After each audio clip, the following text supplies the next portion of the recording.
Bon, ben voilà, les points blancs de ma coccinelle sont devenus transparents. Chez toi, tu avais un reflet sur la carapace, un reflet blanc. Il est devenu transparent aussi. C'est le damier derrière qu'on voit apparaître. Donc, on aurait pu éviter ça en ouvrant l'image dans Photoshop et les parties blanches on veut pas qu'elles deviennent transparentes, ces parties blanches, on aurait pu les mettre en gris clair. Et à ce moment-là, l'option ignorer le blanc ne les aurait pas transformées en transparent. Il serait encore temps de le faire parce que c'est une image liée que j'ai chargée là. On voit les diagonales. Quand j'ai fait fichier importer tout à l'heure, il y avait l'option liée qui était cochée là. Donc ça veut dire que si j'ouvre parallèlement à ce travail dans Illustrator, si j'ouvre l'image dans Photoshop et que je modifie la vectorisation, on va se mettre à jour. Mais on ne va pas faire comme ça. On va rester dans Illustrator pour l'instant. C'est pas grave, si tu n'as pas lié, je ne l'avais pas dit parce que ça n'a pas d'importance ici. Parce que, normalement, on sait le cocher quand on importe. Oui. Alors voilà, allons-y. On va décomposer la vectorisation si on considère qu'elle est bien là. Menu. Ce serait peut-être bien d'enregistrer d'abord le document tel quel dans votre dossier, le document Illustrator. Je vais appeler forme diffuse 01.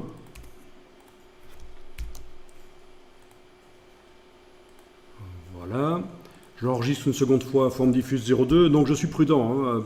Quand j'avance là dans la création, je me donne la possibilité de revenir à une version précédente du document. Donc je suis en train de travailler sur la version 2 et je sais que la version 1, elle est nickel au niveau de la vectorisation.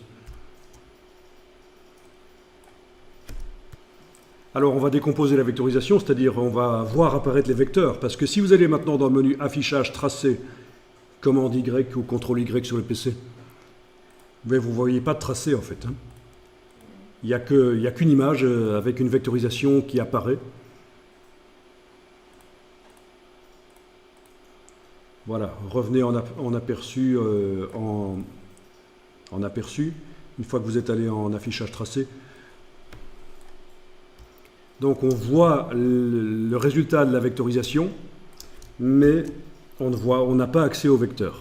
Ils ne sont pas accessibles.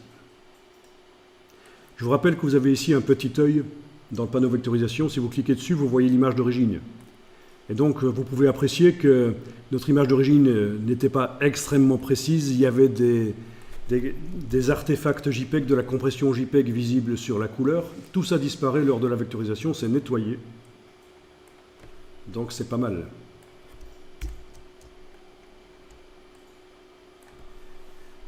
Alors, on décompose la vectorisation. Objet, vectorisation de l'image décomposée. Objet, vectorisation de l'image décomposée. Et du coup, vous devriez voir apparaître les vecteurs. Déjà là, on les voit. Si je vais dans affichage tracé, commande Y, on les voit aussi. On a bien affaire à des vecteurs.